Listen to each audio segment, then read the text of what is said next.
So, ito pong next naman natin na pag-uusapan ay tungkol sa Pag-ibig Fund, ano? Kasi mayroon pong multipurpose loan ang Pag-ibig. And gusto natin syempre na ipaliwanag ito sa inyo, no?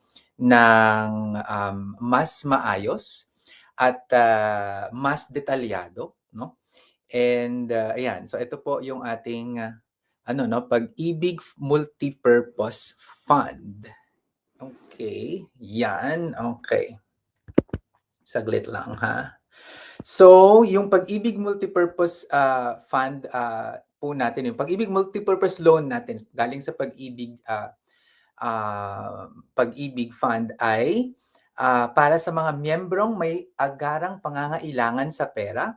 So maaari po kayong makahiram up to 90% ng inyong Pag-ibig regular savings, no? Kung kayo po ay mga miyembro, no, at ito ay makukuha ninyo sa loob lamang ng 3 araw. Okay? Maaari din ninyong bayaran ang loan sa 12, 24, or 36 monthly installments. Okay, so ano ba yung purpose natin dito sa Pag-ibig Multipurpose Loan? So nako, dapat reminder lang, ito yung mga good uses ng loans. Kasi loans sa pag-uusapan natin, dapat very responsible tayo sa paggamit dito. So ang unang dapat nating gagawin, no? Ang unang good use ng loan ay ginagamit ito sa produktibo o kumikitang bagay. So maaari din gamitin ng utang na pambili ng assets na maaaring maging source ng income tulad ng inventaryo at equipment sa negosyo. Siyempre, kailangang siguraduhin din natin na kapag nangutang, mas malaki ang kikitain natin kaysa sa gagastusin at interest ng loan, no? Para sure na sustainable at hindi tayo nalulugi. Kapag non-productive ang purpose, makabubuting pag-ipunan ito o kaya ay kumuha ng insurance bilang protection sa mga emergencies. Okay. So ano yung mga eligibility natin dito sa Pag-ibig Multipurpose Loans? Para mag-qualify, kailangan active ang Pag-ibig member. Ibig sabihin, may isang monthly contribution within the last 6 months before the application. At least may 12 hulog na monthly membership savings sa Pag-ibig regular savings. Kung may existing multipurpose loan, calamity at health and education loan program sa Pag-ibig, kailangan ang mga ito ay in good standing, no? Need din nating magpakita ng ating proof of income. So ito yung mga terms and conditions sa Pag-ibig Multipurpose Loan. Ang loan amount na ibibigay ng Pag-ibig sa iyo ay ang pinakamababa sa mga ito. So desired loan amount, loan entitlement, at capacity to pay. Ang desired loan amount ay ang halaga ng loan na nais mo o ang loan amount na gusto mong makuha. Yan yung ni-request mo sa application form. Loan entitlement ang tawag sa katumbas ng 90% ng iyong total accumulated value. Ang TAV o yung total accumulated value, ang kabuuan ng naihulog mong savings kasama ang upgraded monthly savings, employer's counterpart at mga dividendo kung mayroon kang ng mga ito, no? Kapag may existing na multipurpose loan, calamity loan o health and education loan program o HELPS, ibabawas muna ang outstanding balance nito sa iyong TAV. Ang difference ay ang ibibigay na loan sa iyo, no? Ibig sabihin nito, maaaring magkaroon ng MPL at CL at the same time. Ang pagbabawas ng outstanding calamity loan mula sa MPL loan ay pinagbabawal din. Ang capacity to pay ay ang kakayahan mong magbayad ng loan na makikita sa iyong proof of income. Para sa mga government employees, dapat ang net take-home pay ninyo ay hindi bababa sa 5,000. No? Sa private employees, susundin ang net take-home policy ng employer mo. Ito ay para masigurong may sasahurin pa rin ang empleyado at hindi tuluyang mabaon sa utang. Sa aking 5, 15, 20, 60 budgeting rule, ang allotted budget para sa investments ay 20%. Pero kung may utang pa, unahin nitong gamitin para dito at siguraduhin ding maximum 20% ang buwanang kita ang loan amortization.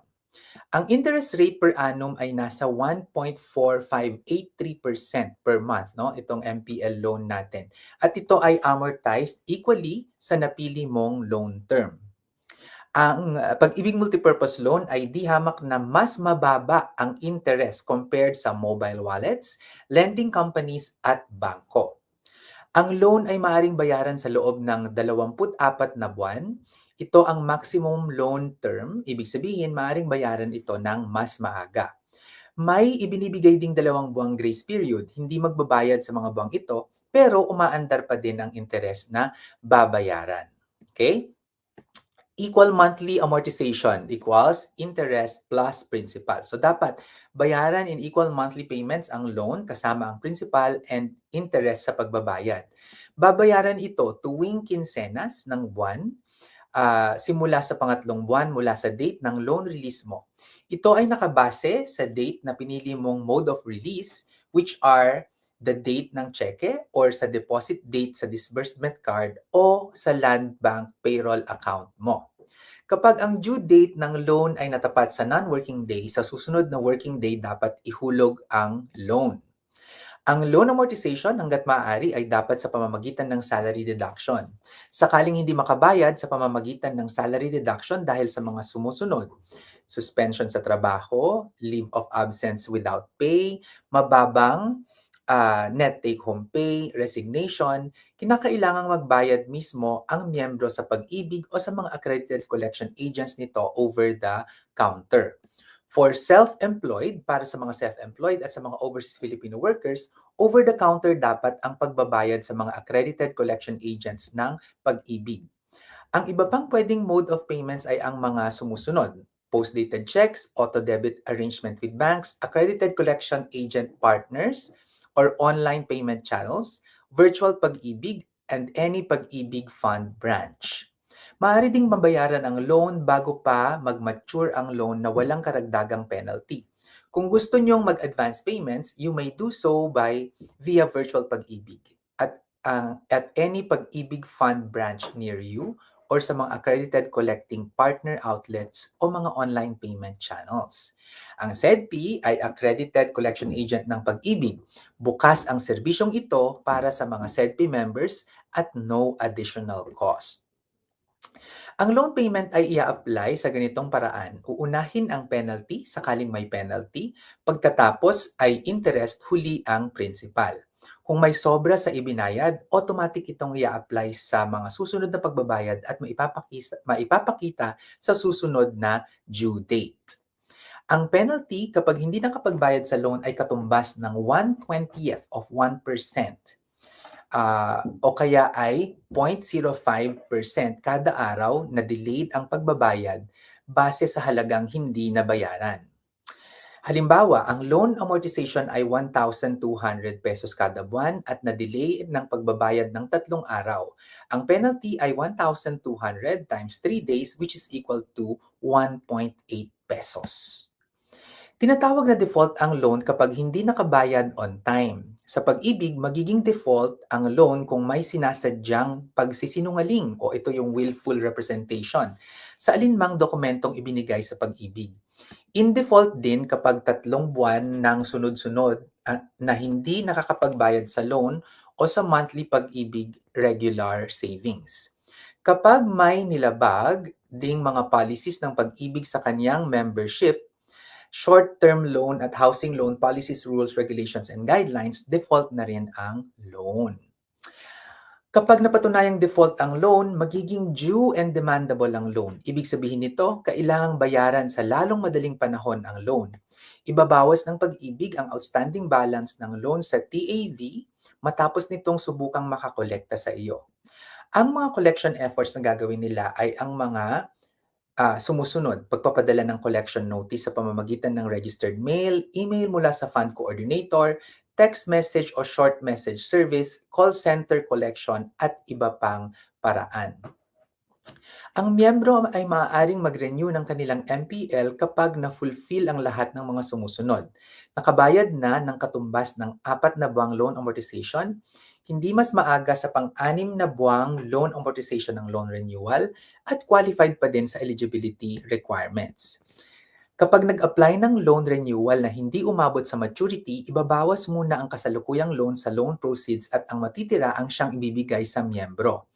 Kapag nabayaran na ng buo ang loan o natapos ang maturity nito, maaring kumuha ng loan renewal anumang oras na isin. Sakaling ang miyembro ay maraming pinagtatrabahuhan o maraming employers, isang MPL pa rin ang pinapayagan. Hindi pwedeng magkaroon ng mas marami pa sa isang outstanding MPL. During the application, mamimili ang miyembro kung kaninong employer gagawin ang salary deduction para mag-remit ng kanyang monthly payments. Kapag na-terminate ang Pag-ibig membership bago matapos ang loan maturity, ang loan outstanding o balance ng loan ay ibabawas sa TAV mo. Sakali namang mamatay, i-compute lang ang bayarin hanggang sa petsa ng kamatayan. Hindi na kinakailangan bayaran ang balanse nito at kung may naibayad matapos sa petsa ng kamatayan, ang sobrang ito ay ibabalik sa mga beneficiaries ng miyembro. Maaaring mag-request ang miyembro na i-offset o ibawas ang kanyang loan sa kanyang TAV sa mga susunod na sitwasyon. Nawalan ng trabaho ang miyembro, pagkakasakit ng miyembro o ang kanyang immediate family member, at pagkamatay ng immediate family member, na layoff o nagsara ang kumpanya, at repatriation ng OFW member mula sa abroad. Ako si Sir Vince, ang inyong financial guro, nagsasabing ang pagyaman na pag-aaralan at napagtutulungan.